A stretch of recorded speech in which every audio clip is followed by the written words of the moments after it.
Michael Sheridan, you've spent a couple of days now driving the new Seat Toledo. What's your first impressions? Thanks for paying me all the money to say these things. The funny thing is, Toledo, it looks as if it should be kind of an ordinary, unimpressive machine because it's kind of like that 3-box shape, but it's surprisingly good. The build quality is very good. It's on a stretched polo platform. It's got a 550 litre boot, which is huge. It's a hatchback. It's going to be loved by people who are conscious of how they spend their money, and it's very well priced, and there's loads of toys, so I think Seat is going the right way about attracting buyers to the brand, because it's going to be a hard one to let people know that Seat has an offer which is unique to it and not just part of the Volkswagen group.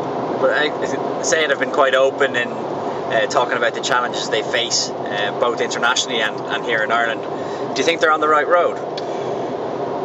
Definitely. The only thing which is missing in the Seat portfolio, and it's coming down the line with Leon, is flair.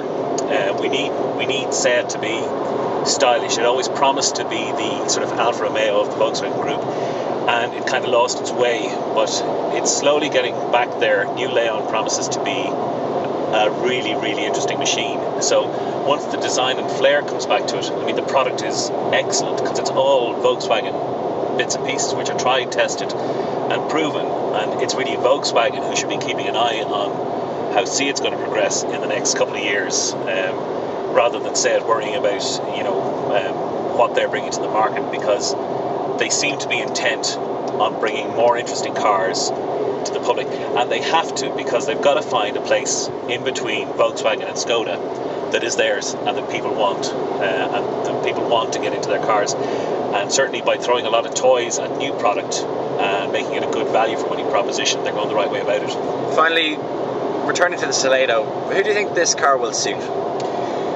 I think anybody who's driving an Octavia would like this. Anybody who values, and it's funny, Ireland loves a sort of a small saloon car look, but this has the added versatility of being a hatchback. So I think, they call the silver surfers, people with a bit of grey going on, whose kids maybe have grown up. But then again, there's actually tons of legroom in the back for passengers and tons of headroom. So I think people who are aware of the need to think long and hard about getting value for money, they're tricky times for everybody. So I think if you're a sensible buyer, this is a sensible car to have a look at.